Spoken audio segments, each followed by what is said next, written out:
You do not remember the seller. You do not remember the street. But you remember the book. It cost $4. Water damaged. Printed in 1961. Sitting at the back of a folding table between things no one wanted.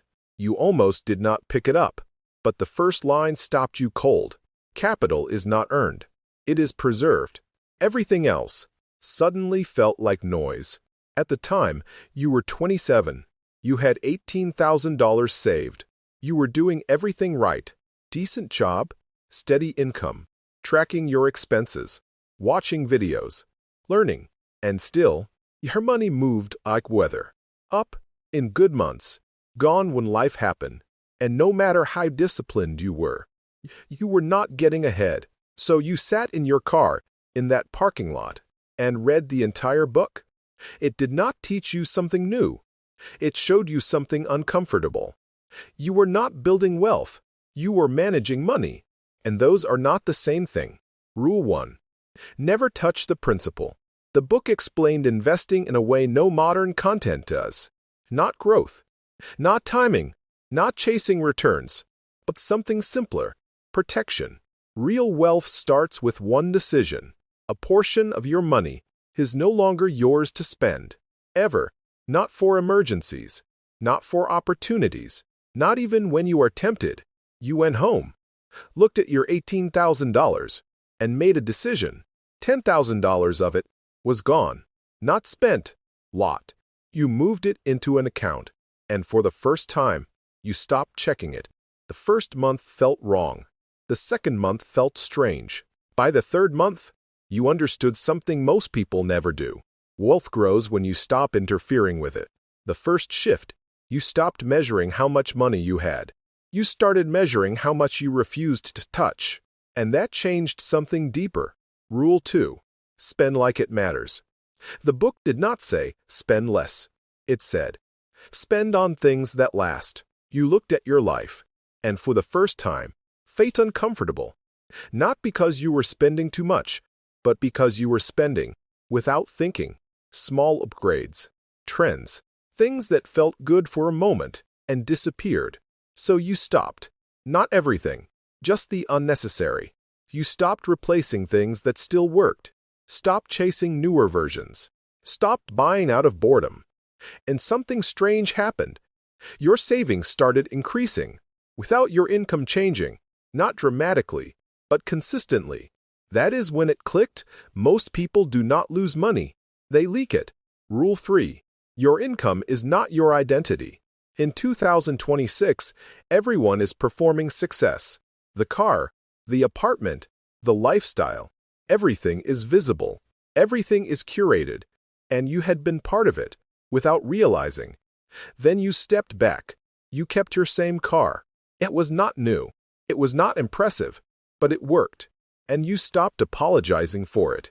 Something subtle changed. People started treating you differently. Not because you looked rich, but because you did not look like you needed to prove anything. That quiet confidence? It comes from one place. Not being financially stretched. The second shift. You stopped spending to look successful.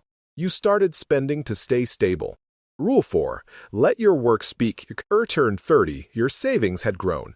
Not explosively, but steadily. You started consulting, not loudly, not publicly, just helping people who asked. 1 client became 2. 2 became 4. You did not post about it. To hesitate. Because the book said something simple. Reputation should arrive before you do. And it did. Opportunities came quietly. And they paid better.